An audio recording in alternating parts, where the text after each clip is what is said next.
Vous sortez d'une discussion. Vous avez écouté, vous vous êtes ajusté, vous avez fait attention à l'autre.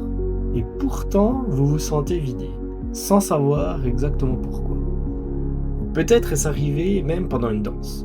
Vous avez tout donné pour suivre, pour comprendre l'intention de votre partenaire, pour ne pas décevoir.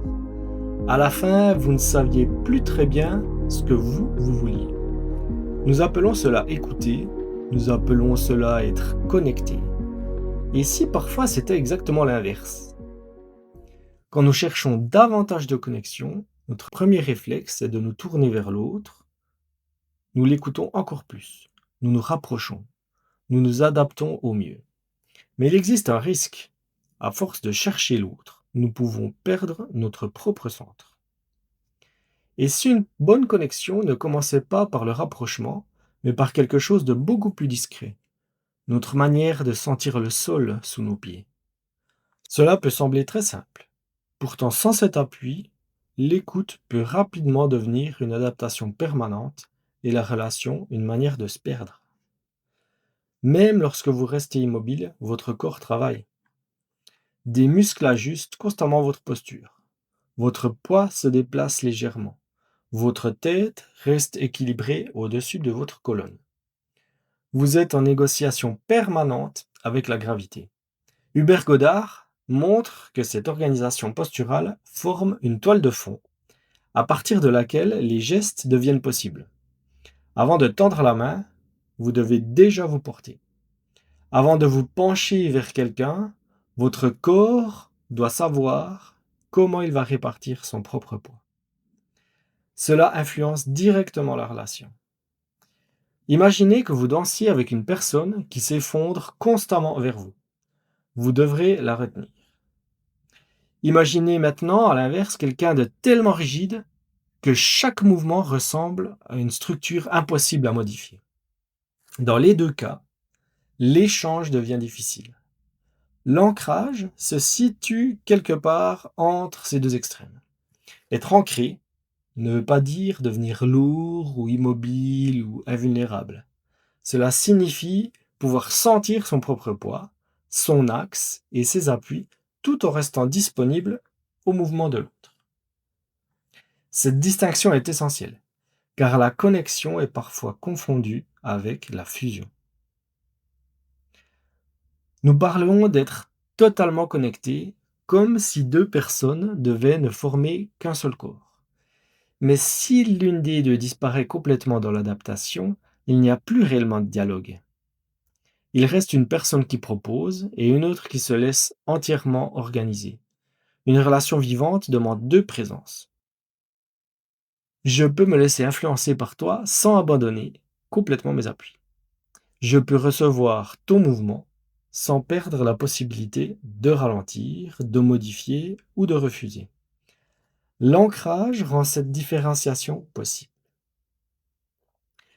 On peut l'explorer très simplement. Mettez-vous debout. Sans changer volontairement votre posture, observez où se situe votre poids. Davantage dans les talons, sur l'avant des pieds, sur un côté, puis déplacez très lentement ce poids. Avancez jusqu'au point où vous sentez que le corps doit s'ajuster pour ne pas tomber. Revenez, explorez l'arrière, explorez les côtés. Il ne s'agit pas de chercher une posture parfaite. Il s'agit de sentir que votre équilibre est vivant. Ajoutez ensuite la respiration. Lorsque nous sommes anxieux, elle peut devenir plus haute et plus courte. Il ne faut pas forcément essayer de la forcer vers le ventre, comme dans d'autres techniques. On peut simplement observer ce qui se passe lorsque l'expiration s'allonge légèrement et que le poids est davantage confié au sol. Maintenant, imaginez qu'une autre personne entre dans l'exercice. Vous êtes face à face, les mains en contact. La question n'est pas seulement est-ce que je sens l'autre? Elle devient puis-je sentir l'autre tout en continuant à sentir mes pieds? Beaucoup de personnes découvrent qu'au moment même où le contact commence, elles cessent totalement de percevoir leur propre corps. toute leur attention part vers l'autre. Elles cherchent à comprendre, à anticiper et à s'adapter. Ce mécanisme existe aussi dans la vie quotidienne. Nous modifions notre voix, notre rythme, notre attitude selon la personne qui se trouve en face de nous. Cette souplesse, elle est utile. Sans elle, aucune relation ne serait possible. Mais lorsque l'adaptation ne repose sur aucun repère intérieur, elle devient épuisante. On accepte trop rapidement. On suit totalement le tempo de l'autre. On laisse une proximité s'installer alors qu'une partie de soi souhaiterait davantage de distance. L'ancrage ne donne pas automatiquement la bonne réponse. Il permet simplement de mieux entendre ce qui se passe en nous pendant la relation. Une personne ancrée peut être bouleversée. Elle peut ressentir de la peur, de la joie ou de la colère. L'ancrage ne supprime pas l'émotion.